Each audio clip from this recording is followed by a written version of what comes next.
grow up, this is what happens. You stay in church.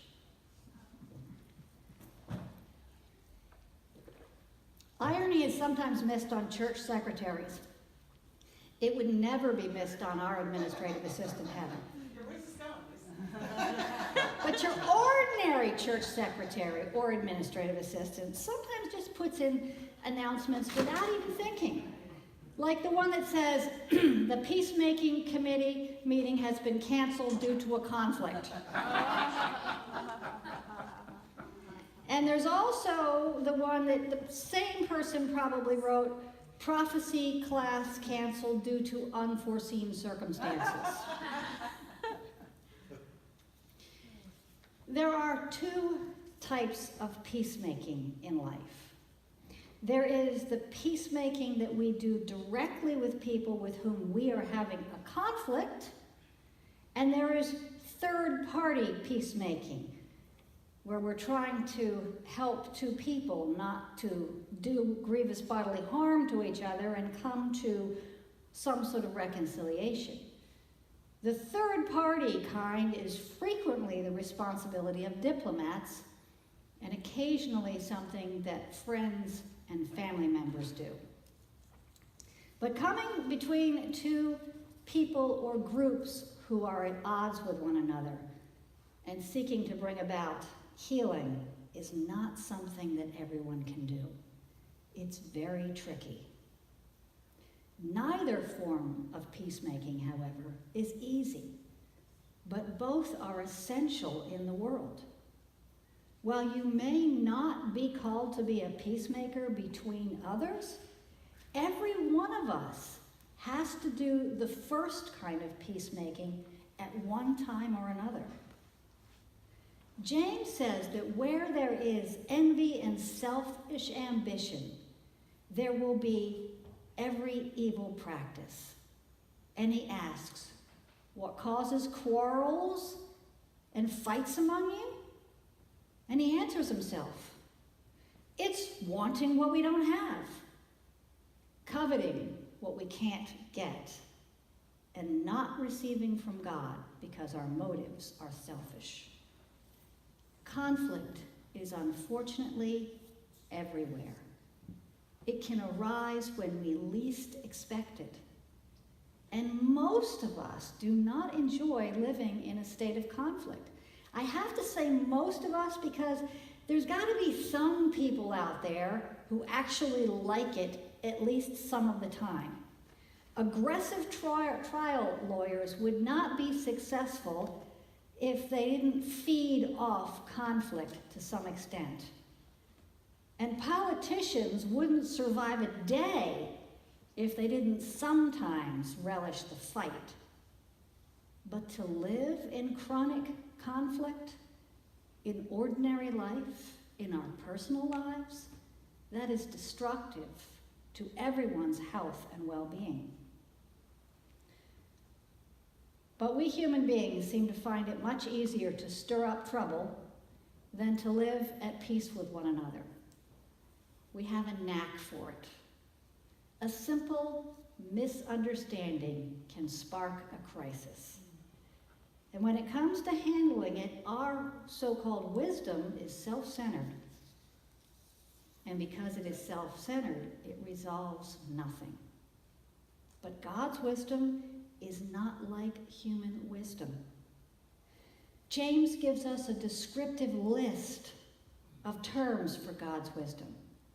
God's wisdom is pure, peace-loving, considerate, submissive, full of mercy and good fruit, impartial and sincere. Translation being what it is, these terms are often translated into English in different ways. It is really pretty tricky to try to capture the full meaning of a word from one culture into another one. To be pure is to be not contaminated in any way by human guilt or corrupt motives. To be peace-loving involves more than an absence of violence.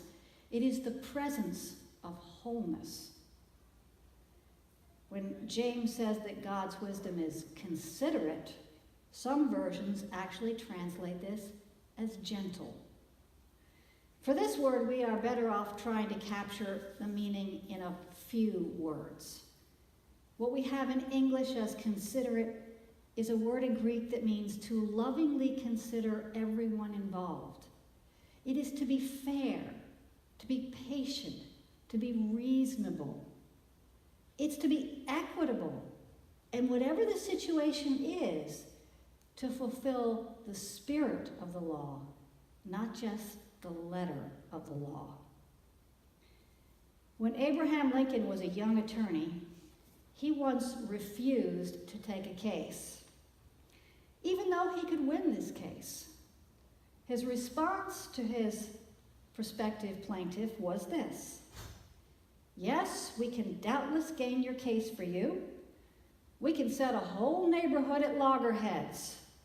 We can distress a widowed mother and her 6 fatherless children, and thereby get for you $600 to which you seem to have a legal claim, but which rightfully belongs, it appears to me, as much to the woman and her children as it does to you.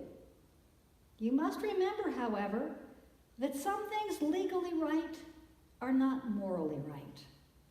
We shall not take your case, but we shall give you a little advice for which we will charge you nothing. You seem to be a sprightly, energetic man.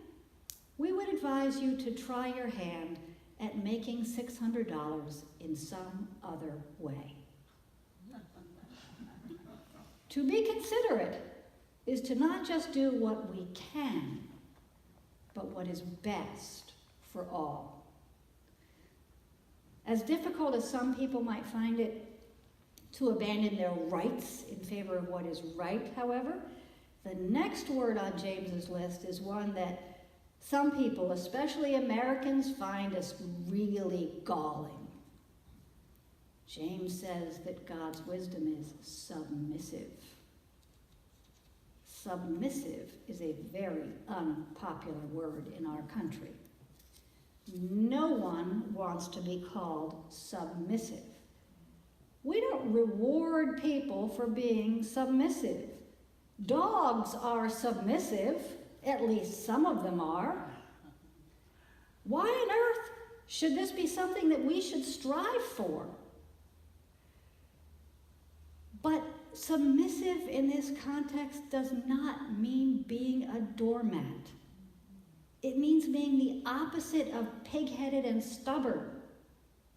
It means being willing to obey or yield when it is appropriate and the right thing to do. This kind of submissiveness is necessary in many arenas of life. Imagine if a soldier just decided, "I don't feel like obeying orders. I don't want to be submissive. I'm going to go my own way." Bo Bergdahl tried that, didn't he? Did not feel like obeying orders. Wandered off and spent 5 years in captivity and endangered the lives of many, many others in the process. A child who runs out onto the street rather than obey his parents could be killed. A first-year medical student who just doesn't want to submit to the doctor in charge could accidentally kill someone. There are many times in our life when we have to submit our will to someone else who knows better. The same is true in our spiritual lives. If we surrender our will to God, the result is much better than on our own. Sometimes we are also in the position of yielding or submitting to another because pride will only lead to destruction. My billy goat illustration actually comes from a story told by Martin Luther of 2 goats trying to cross each other on a narrow precipice. They couldn't go back without falling. They couldn't go forward because they were locked horns. They were stuck. Humans would have stayed there for a very long time. But animals are a little bit smarter than humans. And in this case, one of the goats simply laid down as flat as he could, and the other one climbed over him, and both lives were saved. James goes on to say that God's will is full of mercy and good fruit. This is simply to say compassionate and produces good things. And finally, God's will and God's wisdom is impartial and sincere. To be impartial and sincere are essential ingredients in peacemaking. When two parties are at odds and a third party comes to mediate, that third party cannot be biased or nothing gets done. If a committee or an agency is doing an investigation, it is essential that they have not already made up their minds. A jury cannot have arrived at a verdict before they start hearing evidence. Impartiality is essential, and so is sincerity, because the sincere person has no hidden agendas. Peacemakers who sow in peace like this will reap a harvest of righteousness. The result is justice, a state of being of which God approves. True wisdom involves being open to others, but it is also strong, because to be a peacemaker is not easy. Sometimes we need to say difficult things, but if we say them with respect, those words are far more likely to be heard. If I am biased or defensive, little can be accomplished. These are the hard-won skills of spiritual maturity. They go against our childish nature and require us to set aside self-interest and act in a manner that is right, not just instinctive. We can all go into a knee-jerk defense mode. That's not hard. We do that without thinking. But to choose God's way, God's wisdom, above our own, is a deliberate decision. Jesus said, "Blessed are the peacemakers, for they shall be called children of God." This does not mean that someone confers the title of children of God on them as an honor because they're being awarded this. They're called peacemakers because of the family resemblance. They're children of God because they're acting like God. And because of that, they are blessed. Their approach to relationships is the same way that God approaches relationships, always looking for an opportunity for healing and reconciliation. And like God, they are not concerned about their own interests, but the welfare and good of all. And finally, peace and grace are interconnected, because creating peace often involves extending grace. We all like being on the receiving end of grace. Who doesn't want to be forgiven? Who doesn't want to be welcomed home and told, "Hey, no problem, it's done, it's over"? We all want that for ourselves. But to give grace to somebody else when we'd rather exact revenge, when we're really enjoying being angry, that's another matter. It is the giver of grace who brings peace. But we know that that's not easy. We struggle to bring peace to situations because we'd rather remain angry. In the end, however, nursing bitterness and anger only produces death, not life.